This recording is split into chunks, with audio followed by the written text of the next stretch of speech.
নমস্কার বন্ধুরা, আমি রমা কিচেনের থেকে সবাইকে স্বাগত জানাচ্ছি। আজকে একটা নতুন ভিডিও নিয়ে এসেছি।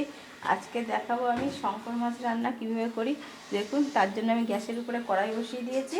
এবার কড়াই গরম হয়ে গেছে, মাছ ভাজার জন্য সরষের তেল দিয়ে দিলাম।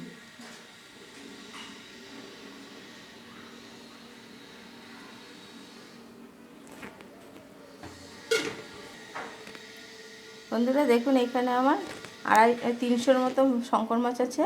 আর একটা আমি নুন হলুদ দিয়ে এবং একটু লেবু দিয়ে ম্যারিনেট করে রেখেছি। এইসব মাছের একটু সমুদ্র মাছের একটু গন্ধ বেরোয়, তো সেই জন্য লেবুতে ম্যারিনেট করলে সেই গন্ধটা থাকে না। যাতে মাছ লেগে না যায়, এর জন্য তেলের মধ্যে একটু লবণ দিলাম। আর সিলাইট একটু যাতে না ফোটে সেই জন্য একটু অল্প হলুদ দিয়ে দিলাম।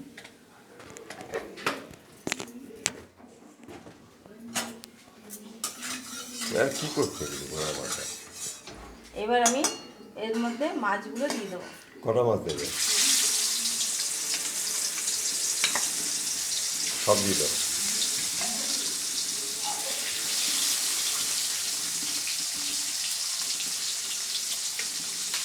আর দিতে পারে না।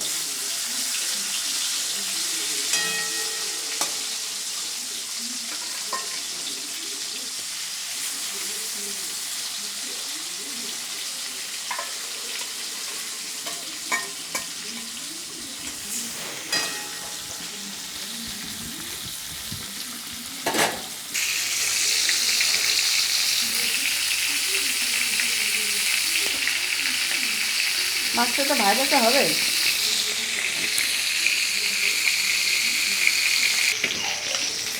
বন্ধুরা, মাছগুলো আমার ভাজা হয়ে গেছে। এবার আমি এক এক করে তুলে নিচ্ছি।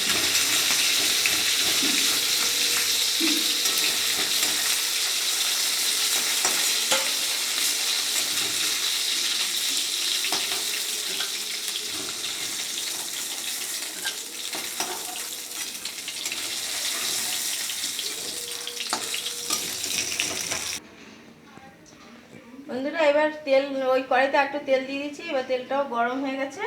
এবার আমি এরকম চৌকো চৌকো করে কেটে রাখা আলুগুলো দিয়ে দিচ্ছি। আলুগুলো একটু লাল লাল করে ভেজে নেবো।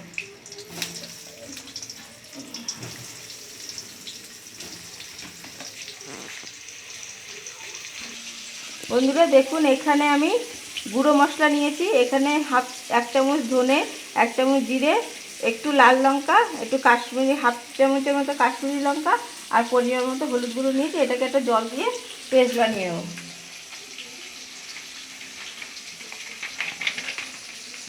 অল্প একটু জল দিলাম, জল দিয়ে একটা পেস্ট মতো করে দিই। বন্ধুরা, আলুগুলো যাতে তাড়াতাড়ি ভাজা যায় এবং একটু নরম হয়ে যায়, এর জন্য আমি একটু লবণ দিয়ে দিলাম।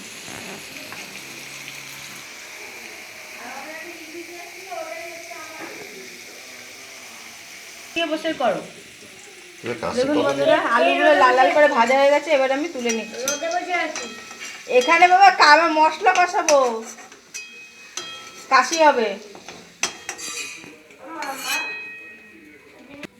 বন্ধুরা, ওই তেলে আমি একটু জিরে ফোড়ন আর একটা তেজপাতার ফোড়ন দিলাম।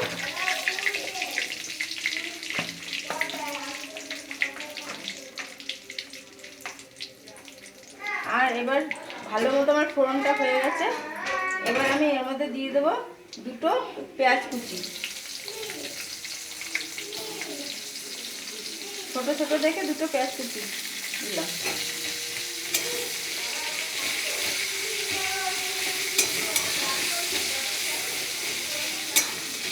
পেঁয়াজটা যাতে তাড়াতাড়ি ভাজা হয়ে যায় এবং নরম হয়ে যায়, এর জন্য আমি একবারে পরিমাণ মতো লবণ দিয়ে দিচ্ছি।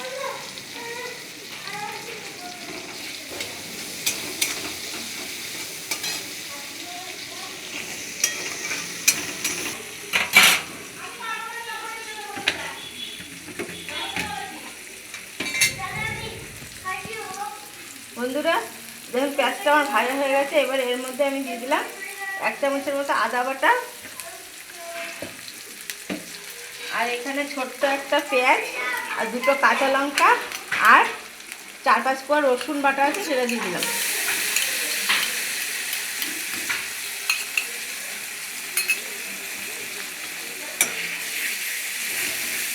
এর সাথে আমি দিয়ে দেবো টমেটো কুচি করে। আমি টমেটো কুচি দিলাম, আপনারা পেস্ট পুড়িয়েও দিতে পারেন। এবার এই পেঁয়াজ এবং আদার কাঁচা গন্ধ চলে গেলে তবে দেবো আমি গুঁড়ো মশলাটা দিয়ে দেবো।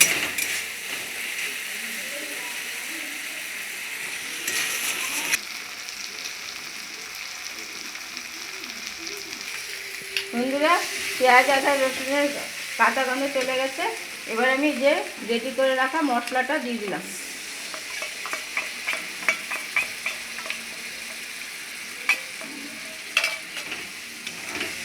এবার তেল ছাড়াও কি ভালো করে কষিয়ে নিতে হবে।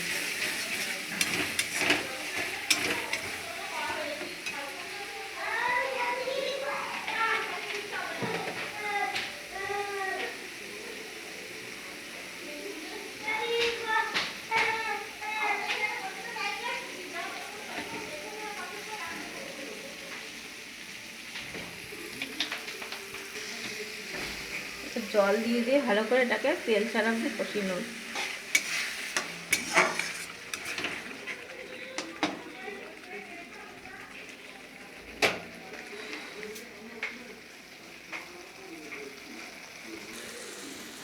বন্ধুরা দেখুন, এর মধ্যে আমি একটু গরম মশলা দিয়ে দেবো।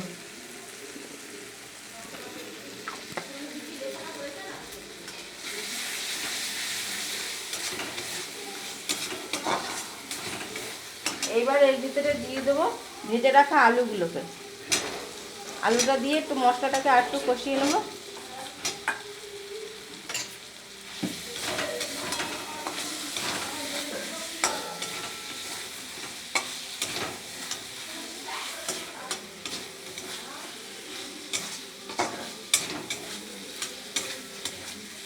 এবার সাথে এই মাছগুলোও দিয়ে দেবো। মাছটা দিয়ে ভালো করে মশলার সাথে কষিয়ে নেবো।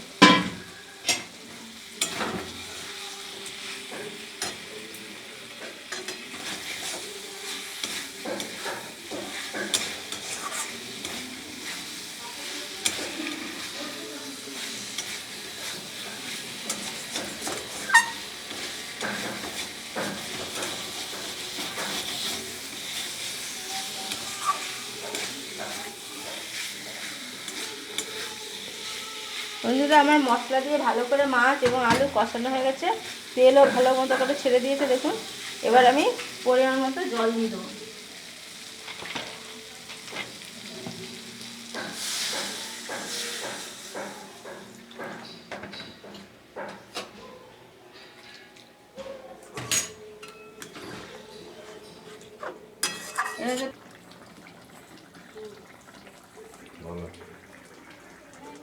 বন্ধুরা, আমার এই শঙ্কর মাছের ঝোলের রেসিপিটা যদি পছন্দ হয় তবে একটা লাইক করবেন, শেয়ার করবেন, কমেন্ট করবেন। অবশ্যই আমার চ্যানেলটাকে সাবস্ক্রাইব করে বেল আইকনে ক্লিক করে রাখবেন যাতে পরবর্তী ভিডিওগুলো আপনাদের কাছে সরাসরি চলে যায়।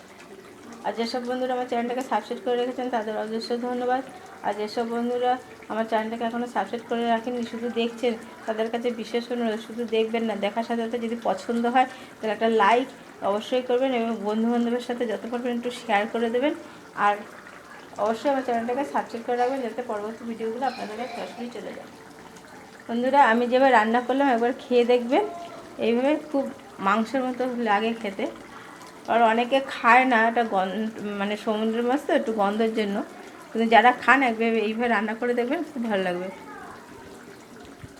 আর একটু ঝোলটা শুকাবে, তারপর আমি নামিয়ে নেবো। সব খাওয়াতে